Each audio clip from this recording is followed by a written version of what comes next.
Bonsoir YouTube, c'est le Docteur Nozman. Comment allez-vous? Et donc aujourd'hui je vous souhaite la bienvenue dans les trucs et astuces du Docteur Nozman. Super. Donc dans cette rubrique de vidéo je vous montrerai comment réaliser certaines choses. Rentrez dans cette foutue Pokéball. Et donc aujourd'hui je vais vous montrer comment fabriquer une lampe à lave à moindre coût. Et donc c'est parti pour cette astuce, comment créer une lampe à lave. Donc ce sera une version bêta d'une lampe à lave, mais il y aura quand même un résultat assez satisfaisant. Et donc pour procéder nous avons besoin de plusieurs choses.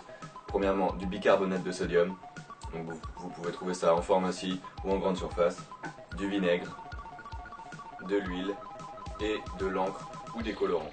Donc étant donné que moi il me restait des colorants de la dernière fois, je vais les utiliser. Donc pour cette expérience je vais utiliser une bouteille de liquide vaisselle que j'ai découpée ici. Donc on aura une taille suffisante et ce sera bien. Je vais aussi utiliser un gobelet, vous allez voir pourquoi. Dans un premier temps ce qu'il faut faire c'est utiliser le bicarbonate de sodium et en mettre une cuillère à soupe dans la bouteille de liquide vaisselle. C'est parti.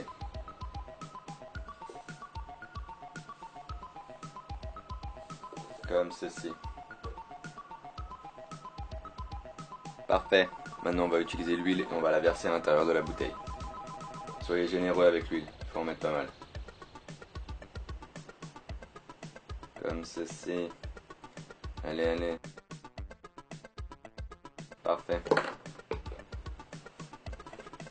Comme on peut voir, le bicarbonate de sodium stagne au fond. Donc c'est tout à fait ce qu'on atteint. Donc pour l'instant, ça on va laisser de côté, on va s'attaquer au gobelet. Donc dans ce gobelet, ce qu'on va faire, c'est qu'on va prendre l'encre ou le colorant et on va le verser à l'intérieur. Donc hop.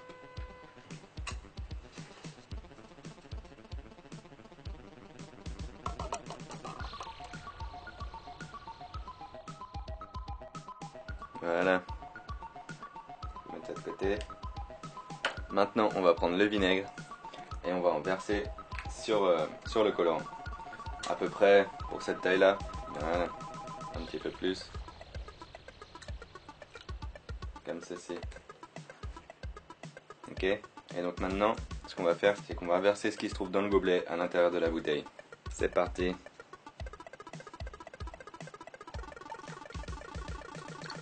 Comme ceci. Et donc ce qu'on va pouvoir voir, c'est que la réaction va mettre quelques minutes à se déclencher. Donc je vais laisser la caméra et vous allez pouvoir voir. Donc comme on peut voir pour l'instant il n'y a pas vraiment de réaction. On peut juste voir que les particules de colorant remontent à la surface légèrement avec la réaction du bicarbonate de sodium. C'est joli, non? Donc là ça commence un peu à s'activer.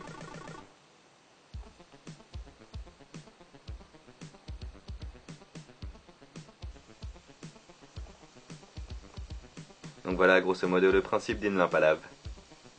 Avec ses bouboules. Sublime.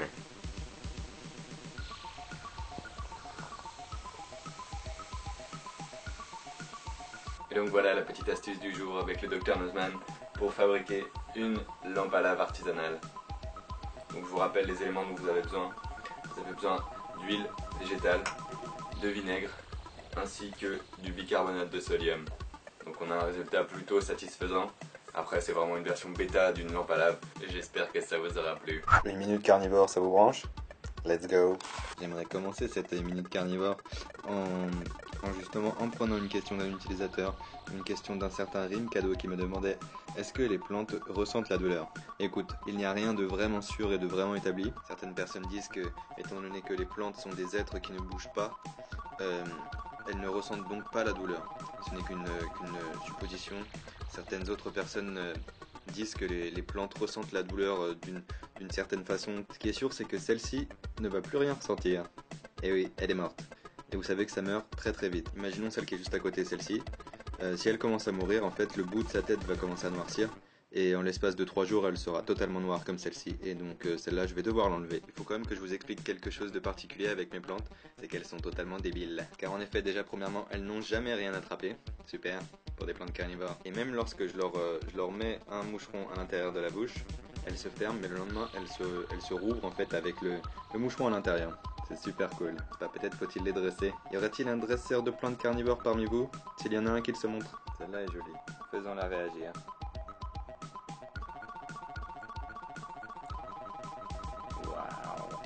Ok, Ok, c'était tout pour la Minute Carnivore. Nous allons pouvoir passer à la question du jour. A tout de suite. Et pour ce truc et astuce du Dr Noseman, j'ai tout de même envie de répondre à une question d'un utilisateur. C'est une question d'un certain RayDread7110 qui m'a demandé: bonjour Dr Noseman, d'où proviennent les nuages? Écoute-moi bien, tu m'écoutes? Sache que de base, un nuage est un ensemble de gouttelettes d'eau qui sont en suspension dans l'atmosphère. Ces gouttelettes d'eau proviennent de la condensation de la vapeur d'eau dans l'air. Plus l'air est chaud, plus il peut contenir de vapeur d'eau. Mais comment se forme-t-il?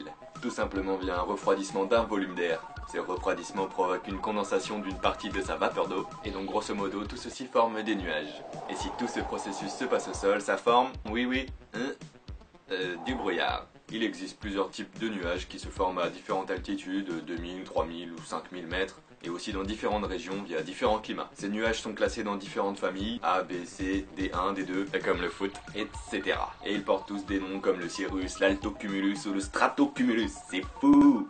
Donc pour récapituler, d'où viennent les nuages? C'est un refroidissement du volume d'air qui provoque une condensation de sa vapeur d'eau. Et voilà pour toi. N'hésitez toujours pas à me poser des questions. Donc le truc et astuce du Dr Noseman, ça ne veut pas dire que je ne ferai plus vos expériences. C'est juste que j'ai pas envie de poster seulement vos expériences, j'ai aussi envie de vous apprendre des trucs qui viennent de moi. C'est tout. Donc voilà, n'hésitez pas encore une fois à retrouver ma page Facebook via le lien qu'il y a dans la description. Donc encore une fois, pour ceux qui viennent d'arriver sur ma page Facebook, je poste des photos un petit peu tous les jours, je poste des news. Encore une fois, continuez à mettre des likes sur mes vidéos. I like. Dis-leur merci. Super. N'hésitez pas à partager cette vidéo sur votre mur Facebook via le lien qu'il y a dans la description. Partagez cette vidéo, c'est le meilleur moyen de m'aider. Ça me fait vraiment très plaisir. Continuez comme ça les amis, vous êtes les meilleurs. Quoi? Ça? Ce n'est absolument pas de la pub. Ce sont juste des amis, ok? Écoutez, moi je vous dis à bientôt, à la prochaine, car la science n'attend pas.